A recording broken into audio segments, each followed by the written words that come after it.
Shalom warga kerajaan, senang sekali saya berjumpa dengan Anda semuanya pada saat ini. Dan saya ingin sharing mulai daripada program kali ini all about the kingdom of God.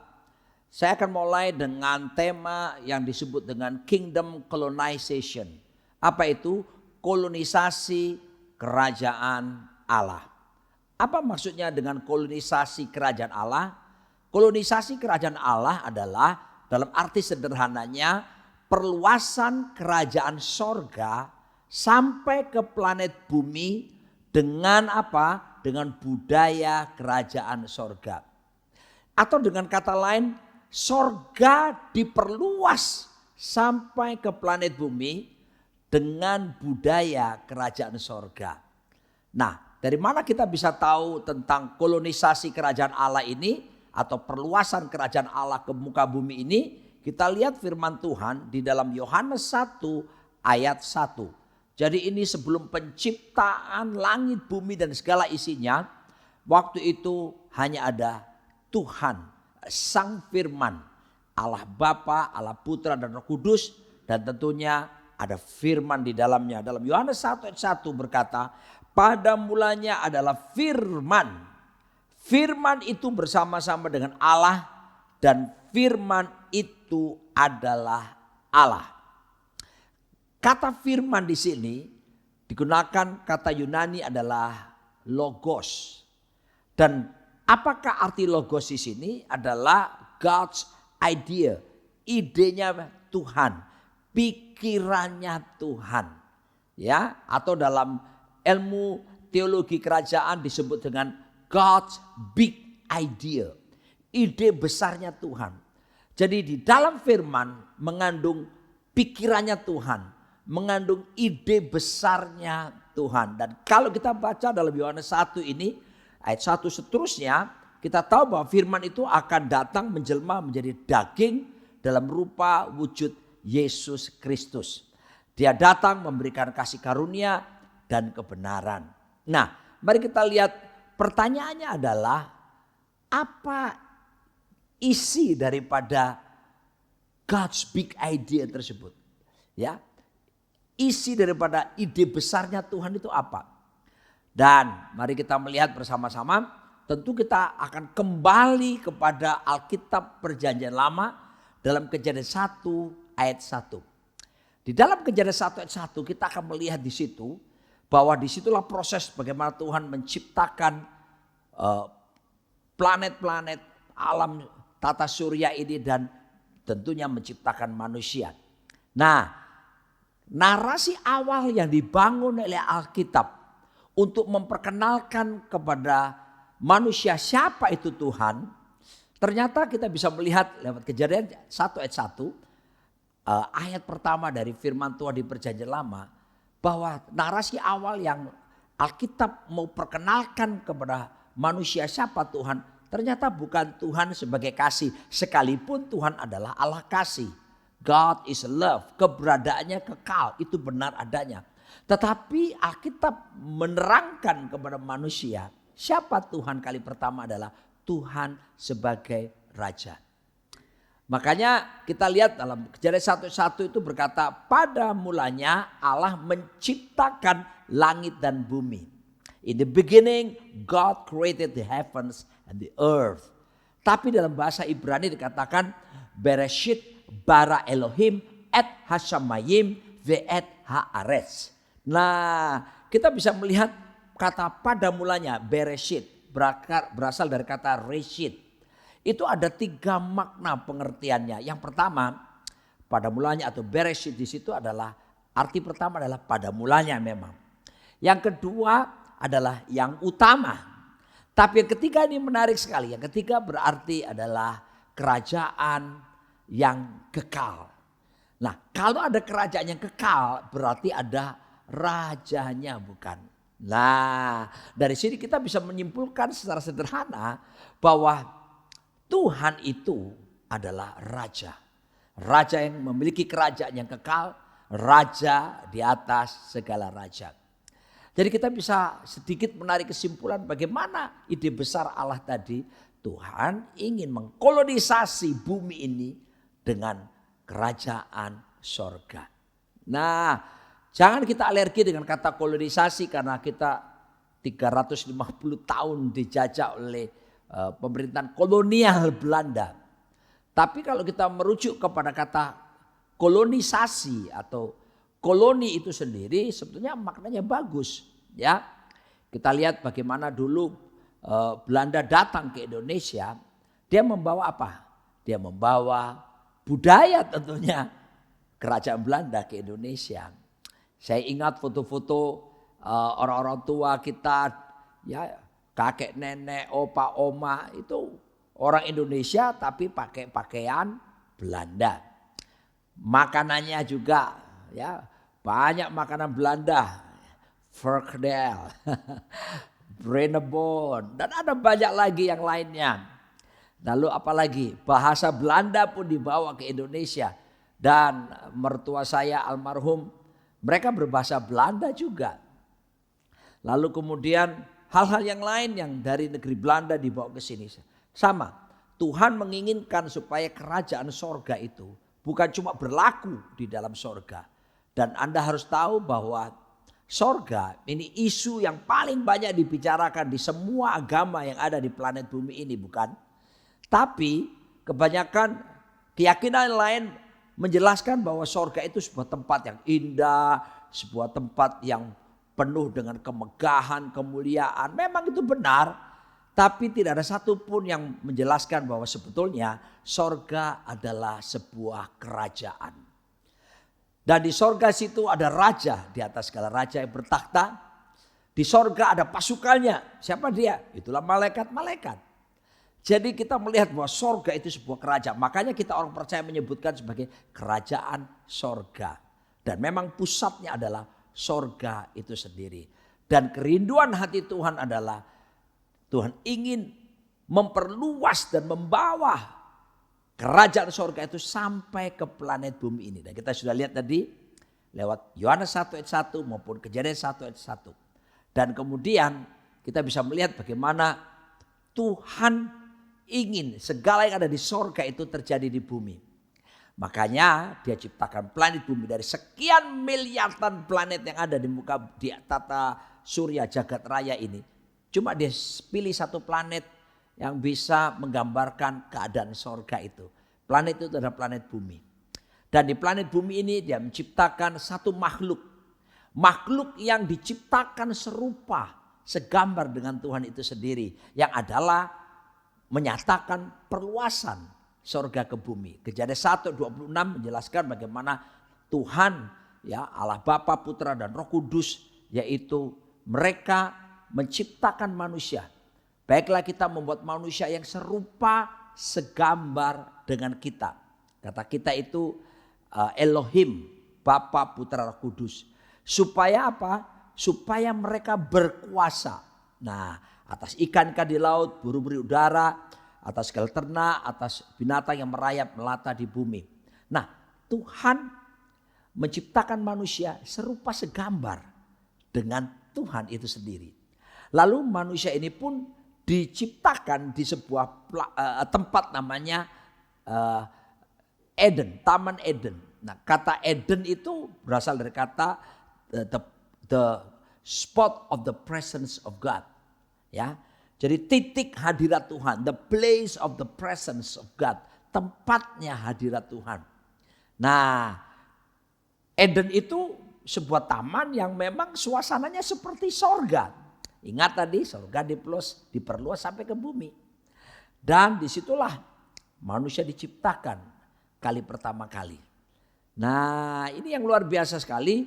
Lalu kemudian ketika manusia diciptakan oleh Tuhan dan manusia boleh menikmati tanda petik sorga di bumi ini, yaitu di Taman Eden. Dan disitulah manusia diberikan perintah oleh Tuhan, mandat kerajaan. Supaya apa? Supaya di dalam keserupaan dengan Tuhan, manusia berkuasa. Nah, kata berkuasa di situ digunakan dalam bahasa Ibrani adalah kata radah. Radah di sini ada dua arti. Rada berbicara tentang pertama, tentang government, pemerintahan Tuhan. Yang kedua bicara tentang governance, tata kelola, pengelolaan. Jadi manusia ditempatkan di planet bumi ini menjadi perwakilan kerajaan sorga di muka bumi ini. Dan di dalam keserupaan dengan Tuhan, manusia harus mengakui pemerintahan Tuhan di seluruh aspek kehidupannya. Bukan cuma aspek rohani, tapi aspek yang sifatnya jiwani. Yaitu misalnya memerintah, Tuhan memerintah di pikiran, di perasaan, di kehendak manusia. Dan juga aspek badaninya. Tuhan berdaulat dan menyatakan pemerintahannya di situ. Dan juga jangan lupa ada aspek berikutnya, governance, tata kelola. Di mana Tuhan menginginkan kita mengelola bumi beserta dengan segala isinya ini. Dan sekaligus manusia harus mengelola semua karunia, talenta, potensi yang Tuhan tanam. Karena Tuhan itu investor agung. Menginvestasikan karunia, bakat, talenta, apapun yang terbaik di dalam hidup setiap manusia. Makanya Tuhan ingin adanya pelipat gandaan karunia, pelipat gandaan talenta yang terjadi di dalam hidup setiap kita. Nah, sorga diperluas sampai ke planet bumi. Dan ingat, ini rencana Tuhan sebelum manusia pertama Adam jatuh dalam dosa. Ya, kalau kita lihat kemudian yang terjadi adalah Adam jatuh di dalam dosa, tergoda dengan bujuk rayu iblis yang menyamar sebagai ular.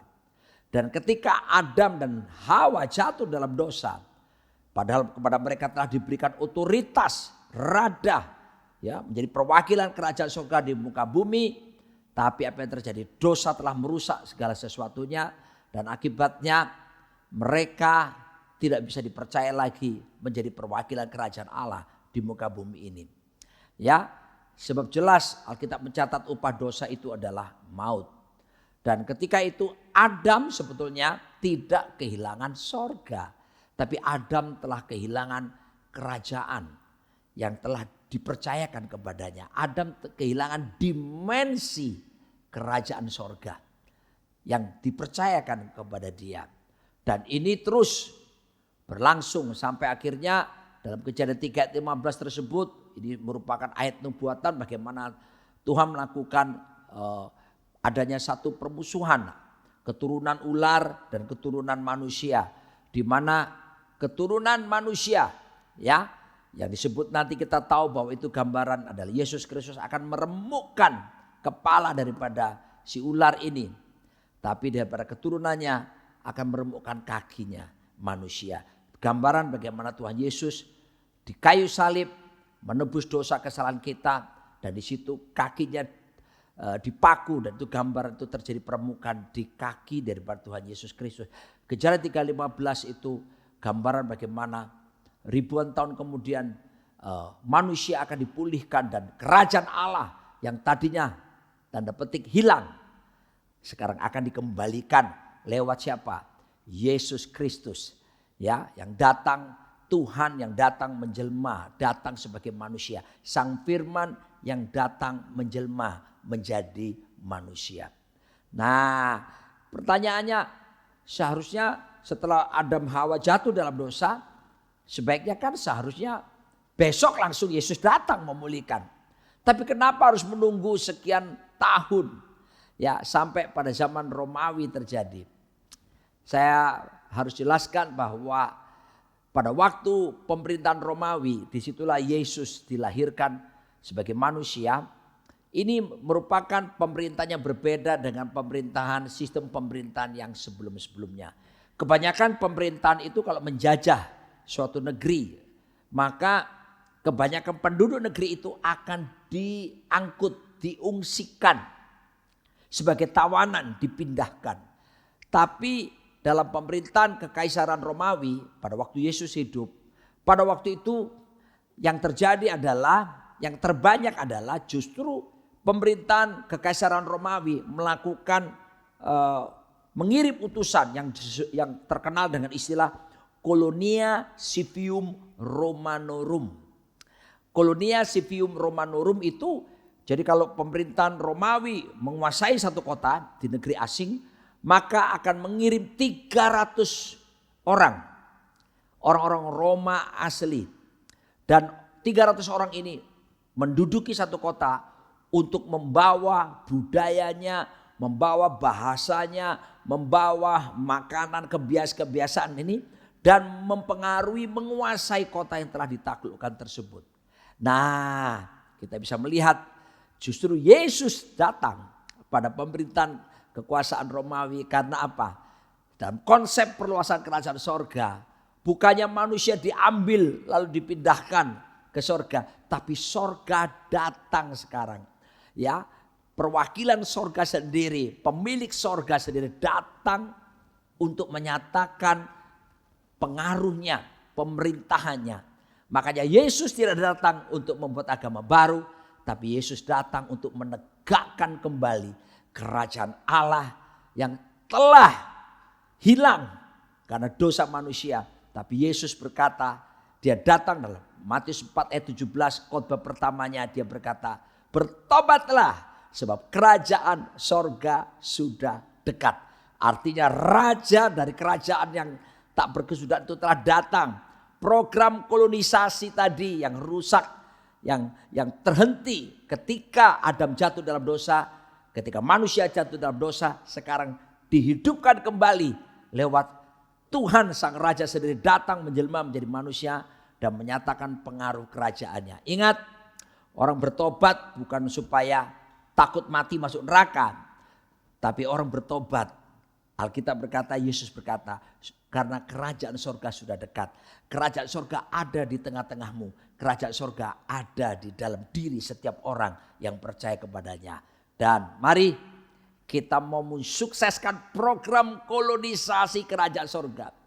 Biarlah sorga diperluas ke planet bumi. Lihat Yesus mengajarkan, let your kingdom come and your will be done on earth as it is in heaven. Datanglah kerajaanmu, jadilah kehendakmu. Di mana? Di bumi seperti di sorga. Itulah doa kolonisasi yang sering orang sebut sebagai doa Bapa kami. Sebetulnya doa perluasan kerajaan sorga ke planet bumi. Biarlah setiap kita, orang-orang percaya kepada Kristus, menyediakan diri menjadi tempat di mana perluasan kerajaan sorga. Mari kita hidupi budaya kerajaan sorga. Budaya menyatakan kasih, mengampuni, menjadi berkat, dan ada banyak hal yang akan kita bahas di pertemuan-pertemuan kita yang akan datang. Dan betul-betul kita sekarang bukan sekedar beragama Kristen, tapi kita adalah perwakilan kerajaan sorga di planet bumi ini. Mari kita memperluas pengaruh kerajaan sorga di planet bumi ini dengan mendatangkan apa? Kebenaran, damai sejahtera, sukacita, bahkan kuasa kerajaan lewat hidup setiap kita. Hai duta besar kerajaan sorga, hai perwakilan kerajaan sorga, kita memasuki dan menghidupi program sorga, kolonisasi kerajaannya, memperluas kerajaan sorga sampai ke planet bumi dengan budaya yang baru, budaya kerajaan sorga. Amin. Terima kasih Tuhan untuk kebenaran firman-Mu, dan jadikan setiap kami orang-orang pilihan-Mu menjadi perwakilan kerajaan-Mu dan menyatakan tanggung jawab sebagai garam dan terang. Sebab bumi, dunia membutuhkan kuasa kerajaan-Mu. Dan terjadilah seperti doa Yesus. Datang kerajaan-Mu, jadi kehendak-Mu di bumi seperti di sorga. Amin.